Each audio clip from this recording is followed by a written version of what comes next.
రాష్ట్ర సాంఘిక సంక్షేమ శాఖ మంత్రి అడ్లూరి లక్ష్మణ్ కుమార్ కు పెను ప్రమాదం తప్పింది. రోడ్డు ప్రమాదంలో గాయపడ్డ రైతులు కరీంనగర్లోని వన్ ఆసుపత్రిలో చికిత్స పొందుతుండటంతో నియోజకవర్గం చెందిన రైతులను పరామర్శించడానికి మంత్రి బుధవారం రాత్రి ఆసుపత్రికి చేరుకున్నారు. అయితే లిఫ్ట్ వైర్ తెగిపోవడంతో ఒక్కసారిగా లిఫ్ట్ కిందకి పడిపోయింది. ఈ ఘటనలో ఎవరికి ఎలాంటి గాయాలు కాకపోవడంతో అంతా ఊపిరి పీల్చుకున్నారు. ప్రమాదం అనంతరం ప్రైవేట్ ఆసుపత్రి పనితీరుపై మంత్రి లక్ష్మణ్ మండిపడ్డారు.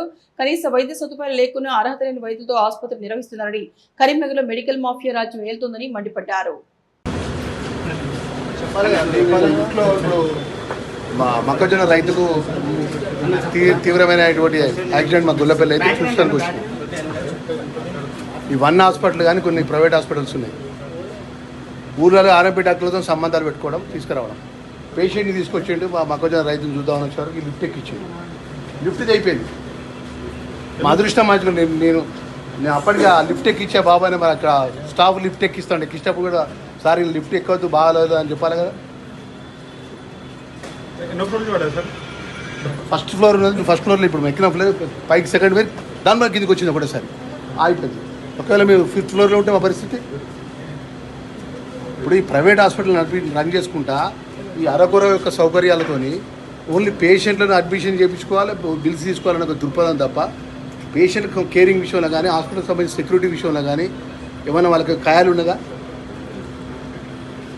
ఇలా మేము అనుకోకుండా పేషెంట్లు కానీ మనుషులు కానీ ఎవరైనా హాస్పిటల్కి వచ్చి లిఫ్ట్ జరిపోయి కింద పడిపోయి 4వ ఫ్లోర్లో 5 మంది పడిపోతే చనిపోతే పరిస్థితి ఏంటి? ఇలా నువ్వు అర్ధ గంట అయితే ఒక్క యజమాని సంబంధించిన ఒక్కరు రాలే. మా అదృష్టం మంచి కూడా మాకేం కాలేదు. మేమేంటంటే ఇలాంటి ప్రైవేట్ హాస్పిటల్ ఏదైతున్నది కరీంనగర్ జిల్లాలో ఈ సౌకర్యాలు కరెక్ట్ లేకుండా, రెసిడెన్స్ డాక్టర్లను పెట్టకుండా, బయట డాక్టర్లను పిలిపించి ట్రీట్మెంట్లు ఇప్పించుకుంటా అప్పటిదప్పుడే పిలిపించి ట్రీట్మెంట్లు ఇప్పించే హాస్పిటల్ మీద చర్య తీసుకోవాలి. కంప్లైంట్ చేస్తాడు, ఇంకా రాతపూర్వకం కంప్లైంట్ చేస్తాడు. మా పిఏ మా సాయం చేస్తాడు. దాని మీద ఏదైతే ప్రైవేట్ హాస్పిటల్స్ లోపల కరీంనగర్లో అక్రమమైన ప్రైవేట్ హాస్పిటల్స్, గ్రామీణ ప్రాంతంలో ఆర్ఎంపీ డాక్టర్లతో సంబంధాలు పెట్టుకున్నాడు. పేషెంట్ని తీసుకొచ్చాడు. ఇక్కడ మన ఏ అయితే తీవ్రమైనటువంటి యాక్సిడెంట్తో వచ్చిన పేషెంట్కి సంబంధించినటువంటి స్పెషలిస్ట్ డాక్టర్కి ఉండడు, న్యూరో యాక్సిడెంట్ న్యూరో సర్జరీకి ఉండడు, హార్ట్ ప్రాబ్లం హార్ట్ డాక్టర్కి ఉండడు, ఆర్తో డాక్టర్ ఉన్నాడు. ఒక 2-3 ఎంబీబీఎస్ డాక్టర్లు ఉంటారు. బయట స్పెషలిస్టులు నడిపిస్తారు హాస్పిటల్ నడిపించి మరి అత్యంత ప్రమాదంగా లిఫ్ట్ ఉన్నప్పుడు చెప్పాలి కదా, సార్ ఇప్పుడు లిఫ్ట్ ఎక్కద్దు, ఈ ప్రమాదం ఉంటుందని చెప్తే మేము నడుచుకుంటే ఇప్పుడు ఎక్కినాం. థియేటర్లో పేషెంట్ ఉన్నాడు, మళ్ళీ వాపస్ వచ్చినాం. మీరే కదా మా ఇంబడి మీరు కూడా వచ్చింది కదా. నాకు అనేది ఇంత డిస్ట్రిక్ట్ మెడికల్ ఆఫీసర్ ఉంటారు. ఇలాంటి హాస్పిటల్ రన్ చేస్తారండి. మీరు పేషెంట్ని విజిట్ చేయండి. పేషెంట్కి సంబంధించినటువంటి ఇన్పేషెంట్కి అడ్మిషన్ తీసుకుంటే ప్రైవేట్ హాస్పిటల్ ఆ స్పెషలిస్ట్ డాక్టర్ ఉండాలా ఉండద్దా? చూడండి ఏమంటే గారు, మీ పేరండి అమ్మగారు ఒకటే సార్. మీరు కూడా ఆలోచించారు. ఇప్పుడు ప్రైవేట్ హాస్పిటల్ రన్ చేస్తున్నారు.